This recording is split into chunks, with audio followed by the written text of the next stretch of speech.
योगी चांगदेव सिंह पर सवार थे। सिंह के ऊपर आसीन चांगदेव अपने हाथ में समिधा के स्थान पर भयंकर विषधर सर्प का चाबुक लिए हुए थे। ये ऐसा दृश्य था जिसे देखकर लोग हतप्रभ एवं आश्चर्यचकित हो जाते थे। चांगदेव जहाँ से भी गुजरते अपार जनसमुदाय इनके पीछे जयकारा लगाता चलता था। योगी राज महाराज चांगदेव की जय। जयकारों की संतर ध्वनि से आसमान गूंज रहा था। चांगदेव के आगे पीछे हजारों शिष्य पदयात्रा करते जा रहे थे। सारा परिदृश्य चांगदेव के जयगान से गूंज रहा था। चांगदेव एक महान योगी थे। पिछले 1400 वर्षों से अत्यंत कठिन सम्रांगण में योग साधना कर रहे थे। उस समय वे ब्रह्म विद्या के एकमात्र संचालक थे। पूरे क्षेत्र में उनकी साधना की कोई तुलना नहीं थी और इस साधना के परिणाम स्वरूप उन्हें अद्भुत एवं अभूतपूर्व रिद्धि सिद्धि एवं योगेश्वर उपलब्ध हुआ था। संपूर्ण भारतवर्ष उनकी साधना एवं सिद्धि से सुपरिचित था। इसी कारण समग्र भारतवर्ष में उनके अगणित शिष्य बिखरे हुए थे और उनके शिष्य भी सिद्धि एवं चमत्कार की अनगिनत कथाओं से आपूरित थे। स्वयं चांगदेव ने अपने सम्मुख किसी महान योगी को देखा नहीं था, परंतु भगवान की लीला बड़ी अपरंपार है। भगवान को अहंकार नापसंद है, वे इसे बर्दाश्त नहीं करते, परंतु निश्चल निर्मल प्रेम के वे स्वयं पुजारी बन जाते हैं। भगवान भक्त के संरक्षण एवं सुरक्षा हेतु सदैव उसके पास रहते हैं। चांगदेव निस्संदेह एक महान साधक एवं सिद्ध थे।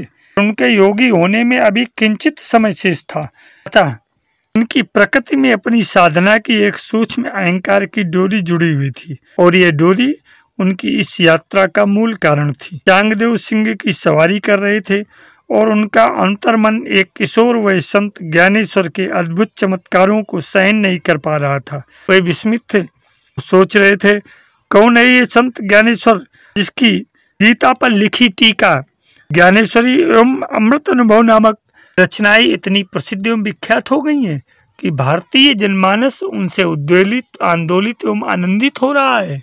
चांगदेव के स्मृति पटल पर अपने आश्रम के एक शिष्य की बात कौंध गई। चांगदेव अपने जयगान से प्रसन्न तो थे, परंतु उनका मन शिष्य की उस बात पर टिक गया था जो कह रहा था, हे योगी राज, अद्भुत है संत ज्ञानेश्वर की लीला।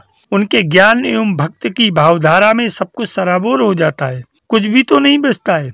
एक सम्मोहक एवं दैवी आकर्षण की सुगंध तैरती रहती है उनके समीप। अनेक समस्याएं अनकहे समाधान पा जाती हैं उनके सानिध्य में। प्रभु, मैं असत वचन नहीं कह रहा हूँ और मेरी इस धृष्टता पर मुझे माफ करें कि ऐसी दिव्य एवं पावन अनुभूति हमें कभी नहीं हुई जो उनके एक क्षण के स्पर्श से प्राप्त हुई। उस दिन चांगदेव का अहंकार जाग उठा था कि आखिर ये संत बालक भला है कौन जिसकी ख्याति और प्रशंसा की सीमा रेखा एक चुनौती बन रही है। इस चुनौती को बर्दाश्त नहीं कर पा रहे थे योगी चांगदेव। उस दिन चांगदेव इस घटना की परख करने के लिए संत ज्ञानेश्वर को एक पत्र लिखने बैठ गए। हाथ में कागज कलम लिए वे इस उधेड़-बुन में उलझ गए कि आखिर उन्हें कैसे संबोधित करें। तीर्थ स्वरूप लिखें या चिरंजीव कहें, उन्हें कुछ समझ में नहीं आ रहा था। इस क्रम में उन्होंने ढेर सारे कागज बर्बाद किए। कागज की ढेरी बन गई, परंतु उचित संबोधन नहीं बन पड़ा। इसी उवापों में बिना किसी संबोधन के उन्होंने कोरा कागज ही भेज दिया। पत्रवाहक ने उस कोरे कागज की पाती को ज्ञानदेव को समर्पित कर कहा, हे संत, यह मेरे स्वामी महाराज चांगदेव ने आपके लिए पत्र भेजा है। ज्ञानदेव ने सम्मान के साथ उस पत्र को अपने हाथ में लिया और उसे खोला, पर पत्र तो कोरा कागज ही था। उसे देख ज्ञानदेव के अधरों पर मुस्कुराहट फैल गई। फिर उस पत्र को ज्ञानदेव ने अपने भाइयों निवृत्तिनाथ, सोपानदेव एवं बहन मुक्ताबाई को दे दिया। सभी ने उस पत्र को उलट पलट कर देखा, परंतु उसमें कुछ भी तो नहीं लिखा था, इसलिए पढ़ा क्या जाता।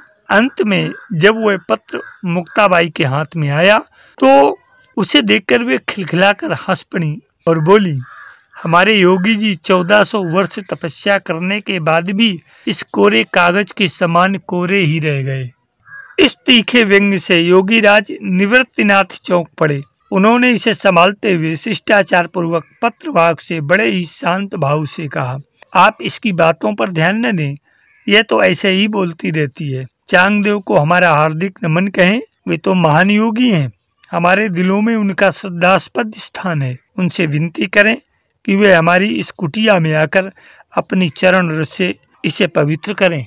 पत्रवाहक के सामने ये सारा वृत्तांत चल रहा था। वह स्तब्ध एवं अवाक था। वह तो योगीराज चांगदेव की कोरी पाती लेकर संत ज्ञानदेव के पास आया था। संत निवृत्तिनाथ ने जो कहा वह तो उसमें उल्लेख ही नहीं था। फिर कैसे वे बोल रहे हैं? वह जितना सोचता जा रहा था उतना ही उलझता जा रहा था। इसलिए अपनी माँ की बात याद करके सभी महात्माओं को साष्टांग दंडवत कर यहाँ से प्रस्थान किया। वह सोच रहा था माँ की बात कि योगियों का जीवन दृश्य कम अदृश्य अधिक होता है। वे दिखते अवश्य हैं परंतु होते कहीं और हैं, जहाँ सामान्य मनुष्य की बुद्धि की पहुंच नहीं होती। इसलिए उनके क्रियाकलापों को देखकर कोई धारणा नहीं बनानी चाहिए और केवल श्रद्धा और सम्मान रखना चाहिए। ये सब सोचते विचारते पत्रवाहक ने योगीराज चांगदेव के पास पहुंचकर उनको संत निवृत्तिनाथ एवं ज्ञानदेव का आमंत्रण संप्रेषित किया और इसी का परिणाम था कि योगीराज चांगदेव सिंह पर सवार होकर संत ज्ञानदेव से मिलने के लिए जा रहे थे। चांगदेव के मन में भी यही सब चल रहा था। महाराष्ट्र के गांव आलंदी में ज्ञानदेव अपने भाई एवं बहन के साथ रहते थे। चांगदेव की यात्रा आलंदी तक पहुंची। आलंदी की समीप आते ही गांव में हलचल मच गई। चांगदेव के जयकारों की ध्वनि से आसमान गूंज उठा। कुछ लोग इस घटना का प्रत्यक्ष वर्णन करने के लिए ज्ञानदेव के पास दौड़ पड़े और कहा, महात्मन, योगी चांगदेव सिंह पर सवार होकर हाथ में सर्प का चाबुक लिए आपसे मिलने आ रहे हैं। उनके साथ हजारों शिष्य चल रहे हैं जिनकी चरण धूल से धरती आसमान एक जैसा हो गया है। इस समय ज्ञानदेव अपनी बहन एवं भाइयों के साथ एक टूटी झोपड़ी की दीवार पर बैठे हुए थे। उनके मन में आया कि चलकर चांगदेव को सम्मान पूर्वक अपने आवास पर ले आया जाए, परंतु चांगदेव गांव के उस छोर पर और ज्ञानदेव की झोपड़ी गांव के इस छोर पर थी। उनके पास कोई सवारी नहीं थी। करें तो क्या करें? संत ज्ञानेश्वर को समझ आ गया था कि चांगदेव अपने योग के ऐश्वर्य से हमें तुलना करना चाहते हैं। फिर एकाएक वे हंस पड़े। मुक्ताबाई ने पूछा, हे भ्राता, आप हंस रहे हैं और इधर चांगदेव हमारे पास आ रहे हैं। कोई उचित व्यवस्था बनाएं। हम सबको चलकर उनका स्वागत करना चाहिए एवं सम्मान के साथ यहाँ लेकर आना चाहिए। इस बात पर दोनों भ्राता निवृत्तिनाथ एवं सोपान देव भी सहमत थे। ज्ञानदेव ने कहा, आप सब निश्चिंत रहें, उचित समय में उचित व्यवस्था हो जाएगी। जिस दीवार पर सभी लोग बैठे हुए थे उसे थपथपाते हुए संत ज्ञानदेव ने कहा, हे प्रिय दीवार, तुम कुछ क्षण के लिए जीवंत एवं सक्रिय हो जाओ ताकि हम तुम्हारी सवारी करके यथाशीघ्र महान संत चांगदेव का स्वागत सत्कार कर सके। ज्ञानदेव की चेतनात्मक ऊर्जा दीवार में प्रवेश कर गई और जड़ चैतन्य में होकर क्रियाशील हो उठा। दीवार ने ज्ञानदेव को प्रणाम किया और कहा, हे संत, यह मेरा अहोभाग्य परम सौभाग्य है कि मुझे आज आप सभी संतों का दिव्य वाहन बनने का सुयोग एवं सौभाग्य मिल रहा है। इससे बड़ी कृपा मेरे लिए और कुछ भी नहीं हो सकती। मुझ टूटी दीवार पर आपका ये आशीर्वाद अकल्पनीय एवं अविस्मरणीय है। दीवार अपने ऊपर बैठे ज्ञानदेव सहित सभी भाइयों एवं बहन को प्रणाम कर उड़ने लगी। वे उस दिशा में उड़ी जा रही थी जहाँ से चांगदेव आलंदी में प्रस्थान करते। आलंदी का पूरा गांव इन संत कोट के भाई बहन की कथा गाथा से सुपरिचित था, परंतु ये दृश्य तो अति अद्भुत था कि जड़ दीवार उड़ रही थी। दीवार चांगदेव के पास पहुंची। चांगदेव भी इस दृश्य को देखकर हतप्रभ रह गए। योगिक सिद्धियों का जो अहंकार उनके मन में पल रहा था, ये सब देख पानी के बुलबुले की समान फूटकर पानी में ही विलीन हो गया। उनका अहंकार अब चकनाचूर हो चुका था। दीवार चांगदेव के सामने खड़ी हो गई। चांगदेव ने सिंह से उतरकर ज्ञानदेव को साष्टांग प्रणाम किया। उनकी समझ में आ गया कि चमत्कार साधना नहीं है, बल्कि इससे अहंकार जागता है। साधना तो वह है जो अहंकार को विनष्ट कर दे। यही तो सबसे बड़ा चमत्कार है जो अंतर मन में घटित होता है। उसी क्षण चांगदेव ने संत ज्ञानदेव से निवेदन किया, हे संत, अहंकारवश हुई मेरी भूल को माफ कर मुझे अपना ले।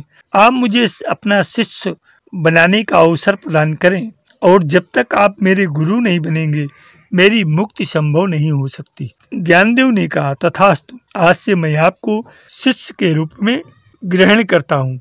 संत ज्ञानदेव ने चांगदेव को साधना के गूढ़ मार्ग में बढ़ने के लिए पथ प्रशस्त किया।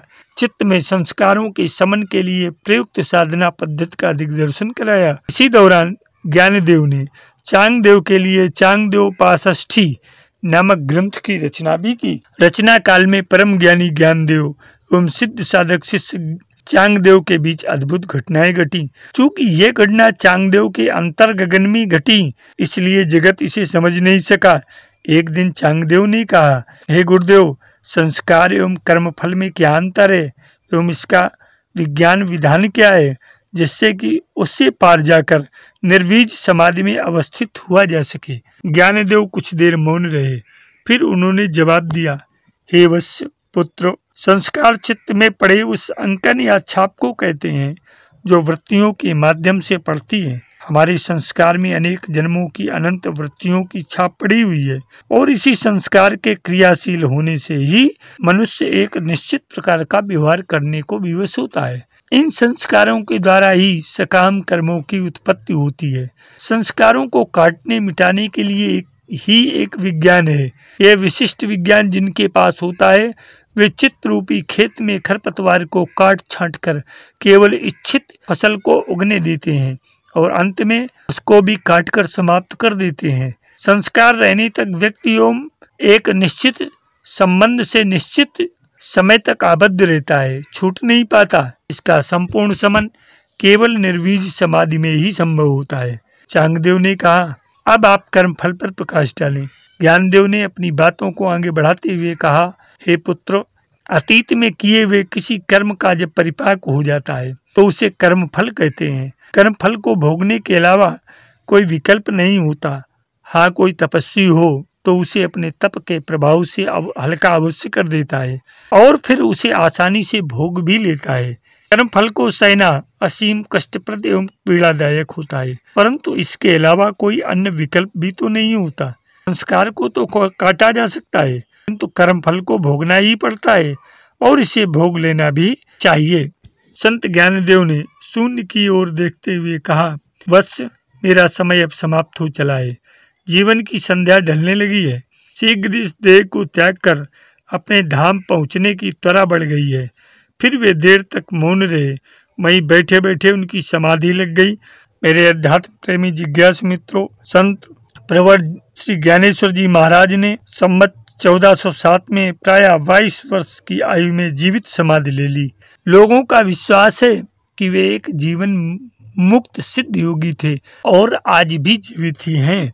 आशा है कि महान संत ज्ञानेश्वर के जीवन गाथा का एक संक्षिप्त संस्करण आपके जीवन में एक आध्यात्मिक चेतना का नया आवरण, प्रकाश एवं ऊर्जा का सूत्रपात करेगा और आप उस मार्ग पर चलने के लिए स्वयं को ऊर्जा से ओतप्रोत महसूस करेंगे। आशा है कि वीडियो अंक आपको पसंद आएगा। इसको लाइक, शेयर, सब्सक्राइब एवं कमेंट करना न भूलें। सफल जीवन की यात्रा के इस अंक में आज इतना ही। धन्यवाद। जय हिंद, जय भारत।